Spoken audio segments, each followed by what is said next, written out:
जीवन से मत भागो। एक दिन का घटना है जब भारत में डॉक्टर एनी बेसेंट अपने वर्तमान जीवन के प्रति निराश थीं और एक सार्थक जीवन जीने की ललक उनके हृदय में तीव्रता से उठी थी। एक दिन अंधेरी रात्रि सभी परिवारजन गहरी नींद में सोए हुए थे। केवल वही जाग रही थीं और आत्मा की शांति के लिए इतनी बेचैन हो उठी कि इस जीवन से भाग जाने का ख्याल मन में लाकर सामने रखी जहर की शीशी लेने के लिए चुपके से उठीं, लेकिन तभी किसी दिव्य शक्ति की आवाज ने उन्हें आगे बढ़ने से रोक दिया। क्यों? जीवन से डर गई। सत्य की खोज कर ये सुनकर वह चौंक गई। अरे, यह आवाज किसकी है? कौन मुझे भागने से रोक रहा है?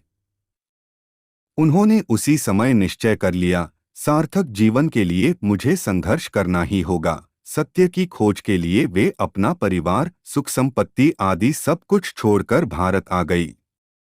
उन्होंने साध्वी जैसा जीवन यहाँ ग्रहण किया और विश्व को भारतीय जीवन दर्शन के रंग में रंग देना ही अपना मुख्य उद्देश्य बना लिया। उनकी मृत्यु मुंबई सिटी में हुई थी। निष्कर्ष, अंधकार से प्रकाश की ओर जाने के लिए भी मनुष्य को संघर्ष करना पड़ता है, जिसके दौरान वह अपनी शुद्ध चेतना से समर्पण भाव को जागृत कर जीवन लक्ष्य की प्राप्ति कर लेता है। ऐसे संघर्षवान व्यक्ति की ईश्वर भी सहायता करता है, बशर्ते वह सच्ची लगन व उत्साह के साथ सार्थक जीवन के प्रति संकल्पकृत है और उसकी आंखें निर्धारित लक्ष्य पर केंद्रित हैं। याद रखें, जीवन सहज नहीं, एक संघर्ष है। कठिनाइयां एवं बाधाएं जीवन के अंग हैं। इनसे भयभीत होकर कर्तव्यपथ से पलायन कर देने का अर्थ होगा अपने जीवन मूल्य को नष्ट कर देना। सत्य तो यह है कि कठिनाइयों और दुखों पर विजय प्राप्त करके ही मानव ने इस भौतिक संसार का इतना ऊंचा विकास किया है।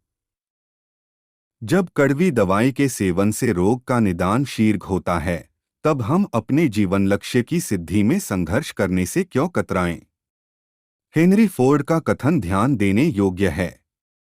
त्रेता युग में श्रीराम जी को 14 वर्ष का वनवास मिला था और फिर लंका पर विजय प्राप्त करने के पश्चात लौटने पर रात गद्दी मिलते ही उन्हें सीताजी के निष्कासन पर एकला जीवन लेना पड़ा था। द्वापर युग में श्री कृष्ण के होते हुए भी धर्मराज युधिष्ठिर सहित 5 पांडव भाइयों को 12 वर्ष का वनवास और साथ में 1 वर्ष का अज्ञातवास झेलना पड़ा था। स्पष्ट है, यह जीवन संघर्ष आदिकाल से चला आ रहा है। अति सुंदर जीवन बनाने के लिए हमें संघर्ष के बीच तो रहना ही होगा, बाधाओं को पार करते हुए आगे बढ़ना होगा और तभी हम अपने जीवन उद्देश्य की पूर्ति कर पाएंगे। वीडियो पसंद आया तो वीडियो को लाइक कर दें और शेयर कर दें और साथ ही चैनल को सब्सक्राइब कर ले बेल आइकन का बटन दबा दो कि हमारी वीडियो का नोटिफिकेशन सबसे पहले आप तक पहुंचे।